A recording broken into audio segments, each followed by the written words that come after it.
C'est la plus ancienne station balnéaire de France. C'est aussi le plus grand port pour la coquille Saint-Jacques. Et vous avez publicité son marché en juillet dernier. C'est à Dieppe que nous emmènent aujourd'hui Guillaume Torel et Antoine Vulliez, avant-dernière étape de notre semaine en Seine-Maritime. Ils en ont profité pour faire une halte au château de Miroménil où Guy de Maupassant est né. C'était en août 1850. Au nord de la côte d'Albâtre, le port de Dieppe a toujours été le moteur de la ville. Au XVIe siècle, il est l'un des plus importants ports de France. Sa proximité avec la capitale lui permet de profiter du transport de marchandises.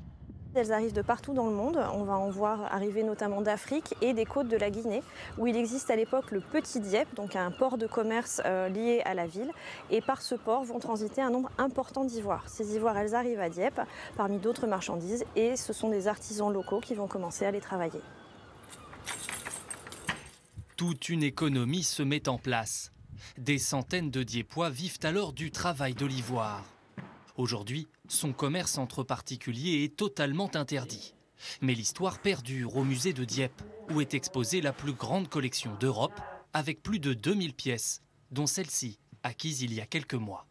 On retrouve en partie basse les armoiries de la ville et en partie haute le portrait de la duchesse et du duc de Berry, avec au centre une petite reproduction de Mercure. Et c'est vraiment un travail d'une finesse absolument incroyable. On a vraiment un détail dans le travail, notamment des colonnes et puis du Mercure, qui est d'une finesse remarquable. Un art unique, marqueur de l'histoire, comme le château de Miroménil à seulement 10 km. Reconstruit au XVIe siècle, lieu singulier, il possède une particularité. Quand vous venez visiter Miroménil, vous avez deux façades totalement différentes. Une façade de style Louis XIII monumental et l'autre côté de style Henri IV. Donc si vous prenez une photo de chacune des façades, vous avez deux châteaux différents. Nous avons un 2 en 1. La famille de Nathalie habite le château depuis 3 générations. Derrière ses murs, un certain Guy de Maupassant est né en 1850. Le célèbre écrivain y passe les 3 premières années de sa vie et y découvre l'un de ses joyaux, son potager du XIIIe siècle. Il est le garde-manger du château. Donc pas de château, pas de jardin potager. Et ce qui est extraordinaire sont les murs qui sont autour, qui datent du XVIIe et qui ont plusieurs fonctions. Préserver du vent, concentrer la chaleur et éviter les vols des animaux, des lapins, etc.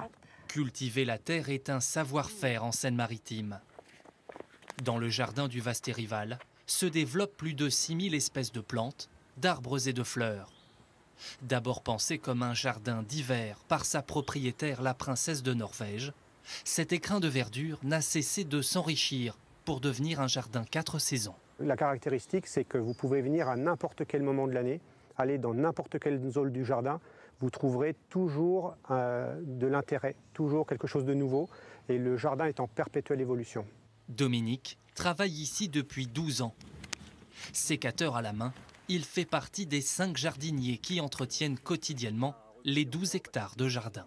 Il a été amassé, collecté des plantes un petit peu partout dans le monde qui nous permet de voyager, de basculer vraiment d'Asie, faire les 4 coins du monde en fait.